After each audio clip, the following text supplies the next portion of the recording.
تخيل معايا كده اتنين بيصحوا نفس اليوم في نفس الساعة ونفس الروتين تقريبا. الأول أول ما بيفتح عينه بيمسك الموبايل ويفتح حسابه في البنك، مش علشان يشوف فلوسه، لأ، علشان يتأكد إن لسه في فلوس تكفي لباقي الشهر ولا لأ، وعارف إن عنده قسط شقة وقسط عربية ومصاريف ورا مصاريف، ومفيش رفاهية إنه يغلط أو يقول لأ لأي حاجة في شغله. والتاني بيصحى في نفس اليوم، بس أول حاجة بيبص عليها هي الجو بره عامل إيه، ويقرر ينزل يتمشى شوية، يشرب قهوة ويبدأ يومه بالراحة، مش علشان هو غني جدا، لكن علشان الفلوس بقت مش هي اللي بتتحكم في حياته. السؤال هنا بقى، إيه الفرق الحقيقي بين الاتنين دول؟ أنا شريف ودي قناة شريف يستثمر، والقناة دي معمولة علشان نتعلم فيها إزاي نزود دخلنا ونبني مصادر دخل مختلفة ونوصل للحرية المالية الحقيقية، مش مجرد كلام تحفيزي وخلاص. وفي الفيديو ده هنتكلم بصراحة شديدة عن معنى الحرية المالية فعلا، وشكلها عامل ازاي في الواقع، وازاي توصل لها من غير ما تضيع سنين من عمرك في الطريق. ولو انت فاكر ان الموضوع بس محتاج فلوس كتير، خلينا اقولك ان الحقيقة مختلفة تماما ويمكن تصدمك شوية. ويلا بينا نبدأ. خلينا نكون صريحين شوية، في ناس كتير شكلها من بره ناجح جدا، شغل كويس، مرتب كويس، ويمكن عربية وشقة، لكن الحقيقة اللي محدش بيشوفها انهم عايشين تحت ضغط مالي مستمر. يعني ايه الكلام ده؟ يعني واحد مرتبه ممكن يكون أعلى من المتوسط، لكن أول ما الفلوس تنزل الحساب بتختفي تقريبا، إيجار وقسط وفواتير، أكل وشرب، وعنده التزامات كتير، وكل شهر نفس الدايرة بتتكرر. مفيش مساحة للغلط،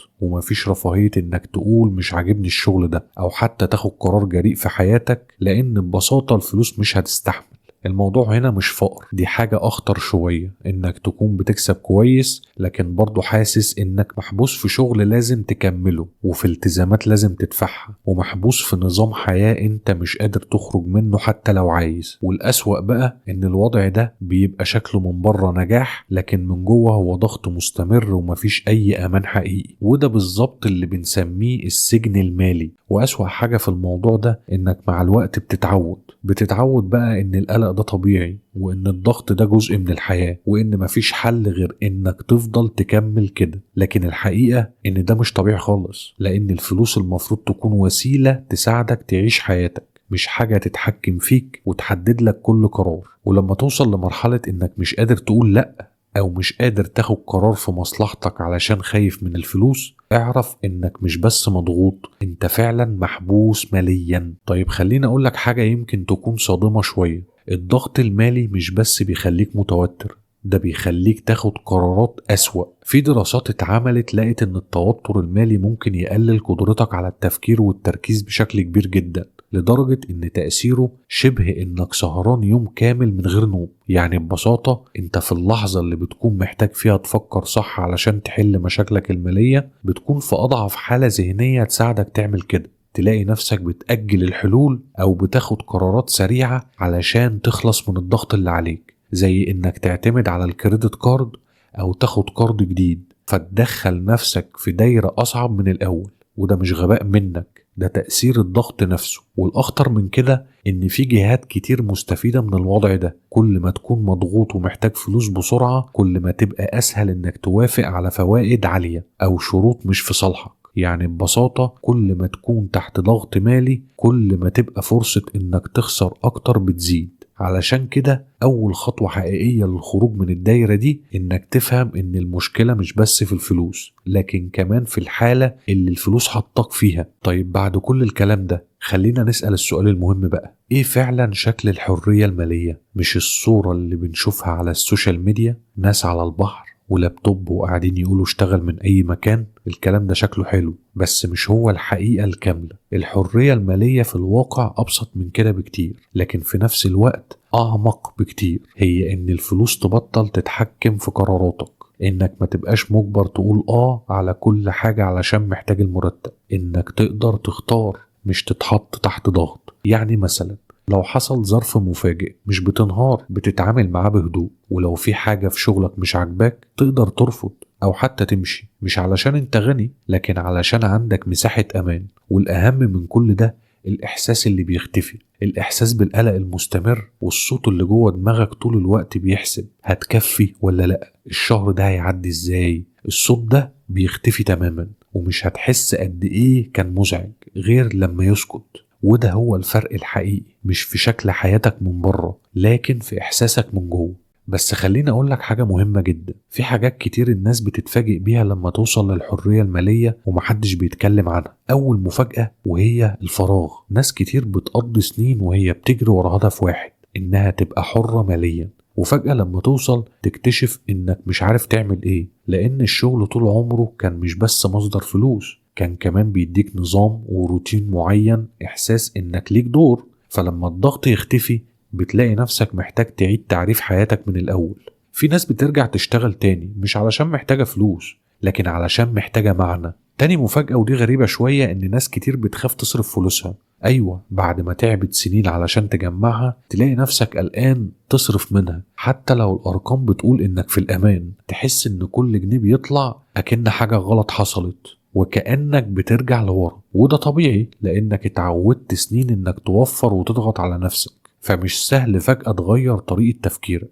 علشان كده الحرية المالية مش بس أرقام وحسابات، دي كمان محتاجة إنك تبني حياة ليها معنى وتتعلم تعيش بالفلوس، مش تعيش وإنت بتجمعها بس. طيب بعد ما فهمنا شكل الحياة قبل وبعد، خلينا ندخل في أهم نقطة بقى، إيه هو رقم الحرية المالية؟ ناس كتير فاكرة إن الموضوع عشوائي أو محتاج ملايين وخلاص، لكن الحقيقة إن الموضوع ليه معادلة واضحة جدا. ببساطة رقم الحرية المالية هو المبلغ اللي لو استثمرته يقدر يصرف عليك كل سنة من غير ما تشتغل. والقاعدة المشهورة هنا اسمها قاعدة 4%، يعني تقدر تسحب حوالي 4% من استثماراتك كل سنة وتعيش بيهم. طيب نحسبها ازاي؟ لو مصاريفك في السنة مثلا 400,000 جنيه، يبقى تضرب الرقم ده في 25، يبقى انت محتاج حوالي 10 مليون جنيه علشان توصل للحرية المالية. لو بتصرف أقل يبقى الرقم بيقل، ولو بتصرف أكتر يبقى الرقم بيزيد. يعني الموضوع كله مرتبط بنمط حياتك مش برقم ثابت لكل الناس. وده أهم جزء الناس مش بتاخد بالها منه،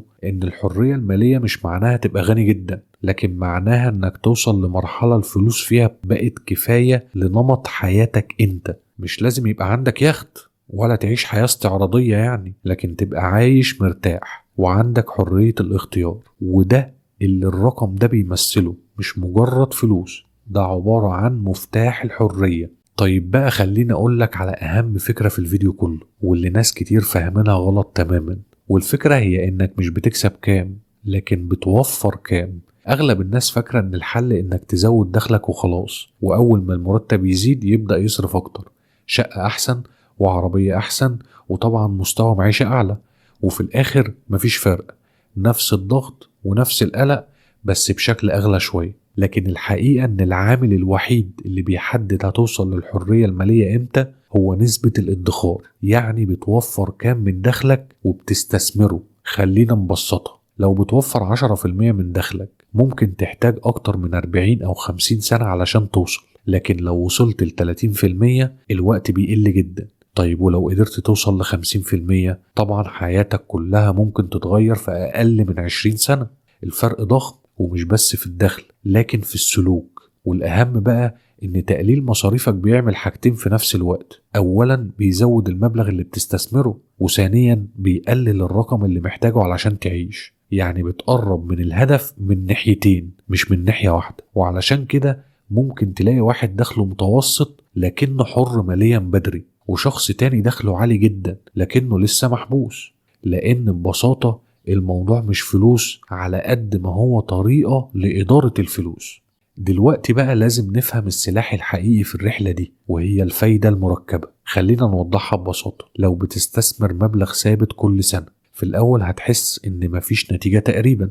أول 100,000 مثلا بيجوا بصعوبة شديدة، ومعظمهم بيكون من فلوسك انت مش من الأرباح، وده اللي بيخلي ناس كتير تزهق وتوقف بدري. لكن بعد كده كل حاجة بتتغير تماما. 100,000 اللي بعدها بتيجي أسرع، واللي بعدها أسرع، لحد ما توصل لمرحلة إن استثماراتك نفسها بقت بتكسب فلوس لوحدها. تخيل إن محفظتك الاستثمارية ممكن تكسب في سنة واحدة قد مرتبك أو أكتر من غير ما تعمل أي مجهود. وده مش سحر، ده تأثير التراكم مع الوقت. في ناس عاشت حياتها كلها بشكل بسيط جدا، مفيش مظاهر ولا استعراض، لكن كانوا بيستثمروا باستمرار سنين طويلة، وفي الآخر وصلوا لأرقام كبيرة جدا. واللي حواليهم أصلا ما كانوش متخيلين.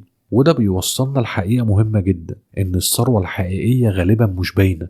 مش اللي راكب عربية غالية هو الأغنى، ومش اللي بيصرف كتير هو اللي كسبان. أحيانا بيكون العكس تماما. والفرق الحقيقي هو إن في ناس فهمت اللعبة بدري وسابت الوقت يشتغل لصالحها. طيب بعد كل الكلام ده، السؤال الطبيعي جدا هو أبدأ منين؟ خلينا نبسطها في خطوات واضحة تقدر تمشي عليها. أول خطوة إنك يكون عندك مبلغ طوارئ، مش استثمار ومش للرفاهية، ده أمان ليك.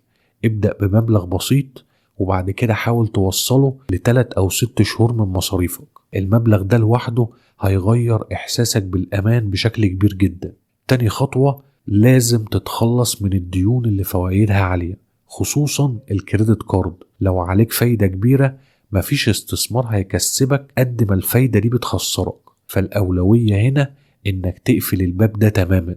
تالت خطوة مهمة، وهي إنك تبدأ تستثمر بشكل بسيط وذكي. بلاش تجري ورا الأسهم الترند ولا الحاجات اللي هتكسب بسرعة. خليك في استثمار طويل المدى زي صناديق المؤشرات أو أي استثمار ثابت ومفهوم. بس الأهم الاستمرارية. رابع خطوة، حاول إنك تزود دخلك، لكن من غير ما تزود مصاريفك بنفس السرعة. أي زيادة في دخلك حاول توجه جزء كبير منها للاستثمار، مش لترقية نمط حياتك على طول. وآخر خطوة، ودي مهمة جدا، ابني حياة انت راضي عنها دلوقتي، مش لما تبقى غني هتكون راضي عنها. استمتع بالحاجات البسيطة، وقرب من الناس اللي بتحبهم، واشتغل على نفسك وعلى صحتك، لأن الرحلة نفسها طويلة، ولو مش عارف تعيش فيها مش هتستحمل توصل لنهايتها. وفي الآخر الموضوع مش معقد، لكن محتاج التزام وصبر، والأهم إنك تبدأ.